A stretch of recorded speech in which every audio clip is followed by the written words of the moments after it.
Samsung Galaxy S8 versus iPhone 7 Plus water test. You know, the playing field has finally been leveled. The iPhone 7 Plus now has water resistance, and the Samsung Galaxy S8 keeps its IP68 rating. So they're almost fair when it comes to this. But still, I want to see which one is more capable in the water. I mean, I know you're not supposed to use these things without a case, but still, some of us want to occasionally go into the pool, grab a picture or something like that. So let's see what these phones are capable of in up to 5 to 6 feet of water here. Now, the Samsung Galaxy S8 has IP68 water resistance, which is 5 meters for 30 minutes. The iPhone has 3 meters for 30 minutes. So even though officially it's not supposed to be in 5 feet of water, we're gonna put it there and see what happens. So got the product red, gray, I believe. Man, these things are absolutely stunning, but how are they in the water? Let's find out. So actually, we're gonna start, I believe, with about 3 feet, so the water resistance rating of the iPhone, and then we're gonna add more water and go to 5 feet and see if the iPhone can keep up, and after that, maybe we'll go take it in the water and splash around with it. Let's get started. All right, so first things first, I just wanna play around with a little bowl here, see what happens, you know, how the water affects these devices. So the iPhone first, you know, I don't expect it to work underwater, the display, but how about this guy? Oh, it does. Oh no, not for me though, for random presses. Can you take pictures underwater using the buttons like usual? It actually works really well with water on its display. That's surprising. So as you can see, I got a bunch here, and it's pretty responsive with water on there. The iPhone, not so much. It's kind of giving me some trouble here. So, you know, using it with water on the display on the Galaxy is the winner here. But let's open up the camera, see what happens if we put it in the water with the camera. Oh my goodness. Okay, so let's say you want to start recording. Oh, more tutorials, alrighty. Hello, that's triggering random stuff. Yeah, I can't really start recording, but you know, it's capable in just like 6 inches of water here. No problem with the iPhone. So let's jump into 3 feet and see what happens. Galaxy over here and iPhone over here. All right, so let's lower this in here. Kind of sketchy, but. So the water level starts a little bit over the plastic portion of this. And you know, we did this for the iPhone last year. Pretty much, it doesn't matter how much volume water you have. You know, like a pool versus this, it's still the same pressure as it is height. There these are. So this one's activated some sort of Siri command. Can't really see anything wrong yet, so I guess we'll let them sit. And completely forgot this. So I guess we'll give it about 30 seconds to a minute, see if anything starts happening. But you know, even at 3 feet, this thing isn't even at its max capacity, the Samsung Galaxy S8, so I don't really expect anything to go wrong here. The iPhone officially, Apple advertises it as splash proof, so it's not meant to go and be submerged in water.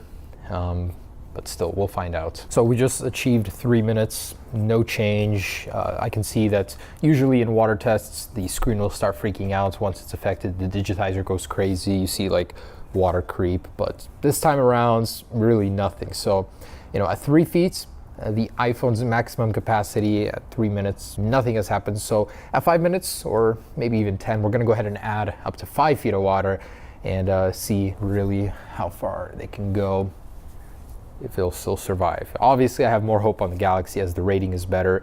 Maybe they even improved some stuff inside. We don't really know until we test them. But still pretty good, pretty good. Not that I recommend you do this. I mean, if you guys drop your phone in the water, definitely pull it out. Don't have it sit there. But if it does fall, seems to be good.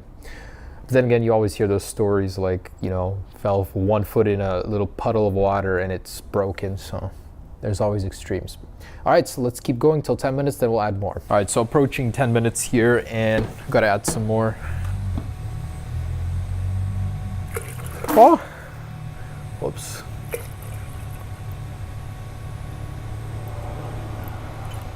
I need to go get some more water. All right, so with about 5 feet of water in there now, we've added more pressure. I don't really see any change in the phones. You know, still on the same screens, not freaking out. Actually kind of surprised here. But then again, it's a little different in the real world. They're usually splashing around, moving. There's more chance of water getting in there. So we're gonna test that out, of course, but just stationary, say your phone fell into the water and sat there, this is what's gonna happen, really nothing. You know, I'm a little surprised. So here we go, we're gonna keep on going. I don't know how long we're gonna do this, but you know, until something happens, I think. All right, so 15 minutes, no sign of anything. So time to pull it out, see if anything was affected. Well, this thing's like full here. All right.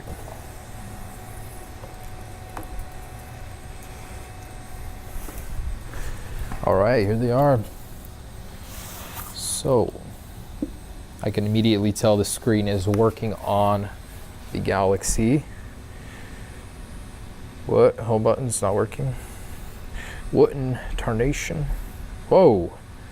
Not now. Did this thing get water damage? Okay, so display and home button is not responding whatsoever. You can see the... Wait, you can actually see water damage? Correct. I can't see any signs of water damage. Usually you'll see like some creep in there. But this thing is literally brand new, just out of the box, so it hasn't been opened, anything like that. And it was affected by water. What in the world? I'm gonna try and... Oh, it is. Oh my goodness. For the longest time it was alive there, but I'm like, this thing has to be working. Wow, I'm so disappointed right now. How? Is the product Red worse at water resistance than usual? So home button won't work. There's actually water coming out of here. I wonder if we can shoot it like before. No, so if I squeeze it, water does come out. What? That's seriously surprising, because usually these are so good at water resistance. So Galaxy on the other hand, so the iPhone, I can't get it to unlock because the home button won't work. Look at that, actually, it's got this really weird pattern going on. Wow, so a little disappointed there. Samsung Galaxy, as if it just came out of the box. No issues, it was totally in its depth, you know, that was its rating, so I'm not too surprised for that one. All right, so I don't think I can get that to work, but I'm gonna try and get as much water out as possible. Oh my goodness, squeezing this, so much water comes out. What the heck? Wow, I'm just baffled. Like, what the heck? It's always been so good for me, except when it comes face to face with the Galaxy S8. Guess it's a little intimidated by that one. So can you swim with your iPhone? I think definitely not. It's not something you should do. If you drop it in water, got to pick it up right away. Man, it is still working though, which is surprising. You know, the thing with water is though, you can't really tell for how long. It might be tonight, it might be tomorrow that it'll just stop working, or some features might stop working. So there's that. Oh, display started working again. Home button just activated on its own. Not by my doing, like the press itself won't work, but display does work. That's kind of interesting. So that still works, but you can see the whole stainage there. All right guys, so there it is. That is the water test between these. iPhone still seems to work. Samsung Galaxy for sure won this round. So I guess we can take it down to the river, go swimming with it for a little, see if that affects it. But you know, even just not moving, this thing has won. I really don't want to do this, I'll be honest with you. It's kind of cold, the water level's really high here, and it like stirs up all the sediment. It is like the nastiest water ever, but I really don't have anywhere else to go. I don't have like a apartment pool or anything, not without sneaking in anyways. So there we go, we got this guy. I'm gonna pop it into the backpack while I jump, and then I'm gonna swim around with it just to show you guys a little bit of activity in the water, you know, if this thing will be affected or not with some movement. We dropped it in the cylinder, there's really not much movement there, it just sits. So guess we can do that now. All right, so really it'll just go in here. There'll still be water and everything, the water gets in through there easily. But just so you can see that it'll like hit the water and everything. Okay. Man, it is freaking cold. By the way, everyone that was saying, yeah, this is an Apple t-shirt from the campus on Cupertino. Just put a Samsung sticker on it myself. Anyways, don't watch me change, man. All right, I'm not gonna even think about this, just do it, because I'm not gonna do it if I think about it. Let's go.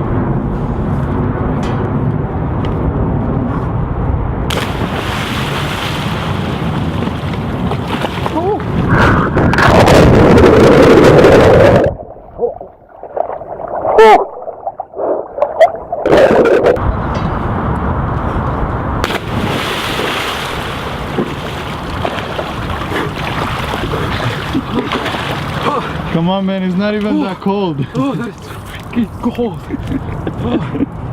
Alright, so heck of water in there. All my euros. Cool. Anyways, also in here with all this water, as you guys can see,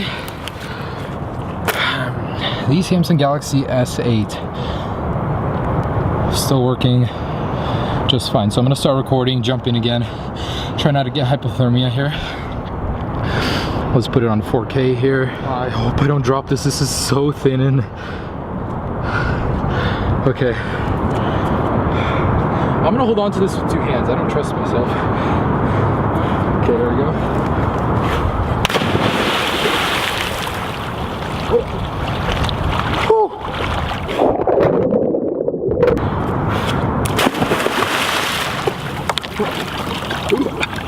Okay. Alright guys, so there it is, the Samsung Galaxy S8 Plus. I don't want to really spend any more time in the water, but as you guys can see, it has survived pretty much everything we threw at it and everything we threw it in. So actually beat the iPhone. So it may have lost on the drop test, but on the water, this thing definitely does very, very well. So thanks for watching, guys. Be sure to check out the other tests. Peace.